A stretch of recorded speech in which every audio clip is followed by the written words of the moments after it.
राजनीति एक बार फिर करवट लेती दिखाई दे रही है। 2024 के लोकसभा चुनाव में जिस राज्य ने बीजेपी को झटका दिया था, वहीं अब ताजा सर्वे संकेत दे रहे हैं कि सियासी हवा का रुख फिर से बदल सकता है। सी वोटर्स के मूड ऑफ द नेशन सर्वे के मुताबिक अगर आज उत्तर प्रदेश में लोकसभा चुनाव हो जाए तो सीटों का गणित 2024 के काफी अलग नजर आएगा। नमस्कार दर्शकों, मैं कनक मिश्रा, आप सब देख रहे हैं द इंडिया लाइव। सर्वे के आंकड़े बताते हैं कि अखिलेश यादव के नेतृत्व वाली समाजवादी पार्टी को इस बार नुकसान उठाना पड़ सकता है। जहां 2024 में सपा ने 37 सीटों पर जीत दर्ज की थी, वहीं अब चुनाव होने की स्थिति में पार्टी को सिर्फ 29 सीट मिलने के अनुमान लगाए जा रहे हैं। दूसरी ओर बीजेपी के लिए ये सर्वे राहत भरी खबर लेकर आया है। 2024 में 33 सीटों तक सिमटी बीजेपी आज के हालात में 44 सीटें जीतती दिखाई दे रही है। कुल मिलाकर मूड ऑफ द नेशन सर्वे के अनुसार अगर अभी लोकसभा चुनाव होते हैं तो एनडीए गठबंधन को उत्तर प्रदेश में 47 से 49 सीटें मिल सकती हैं। उनके मुकाबले इंडिया गठबंधन, सपा और कांग्रेस के खाते में 30 से 32 सीटें जाने का अनुमान है। एनडीए में बीजेपी सबसे बड़ी पार्टी के रूप में उभरती दिख रही है, जबकि उनके सहयोगी अपना दल और राष्ट्रीय लोक दल को लगभग 44 सीटें मिलने की संभावना जताई जा रही है। इंडिया गठबंधन की बात करें तो सर्वे में सपा को 29 और कांग्रेस को सिर्फ 2 सीटें मिलती दिखाई दे रही हैं। वोट शेयर के लिहाज से भी एनडीए बढ़त में नजर आ रही है। एनडीए को 47.1% और इंडिया गठबंधन को 42.4%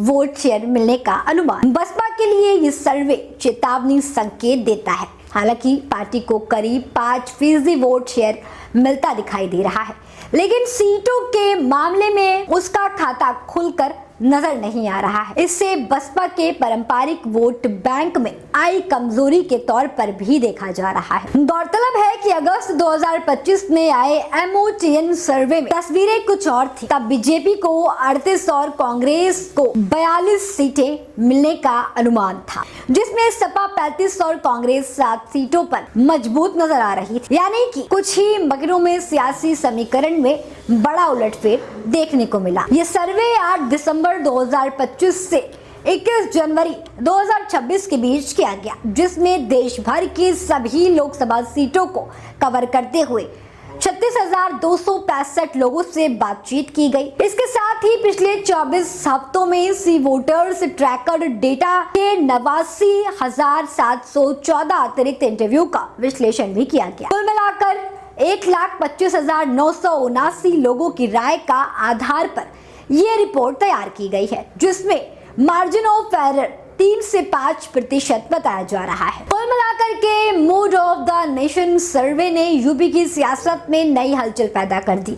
सत्ता की बिसात एक बार फिर से बिछ चुकी है और मोहरे अपनी चाल चलने को तैयार है। सवाल बस इतना है कि क्या बीजेपी अपनी वापसी को मंजिल तक पहुंचा पाएगी या अखिलेश यादव कोई नई सियासी दांव चलकर तस्वीरें पलट देंगे। 2029 की जंग भले दूर हो, लेकिन उत्तर प्रदेश में उसका शोर अभी से सुनाई देने लगा है। दोस्तों, आपको क्या लगता है? इस सर्वे पर आपकी क्या राय है? हमें कमेंट में जरूर बताएं और तमाम और अपडेट्स के लिए देखते रहें द इंडिया लाइव।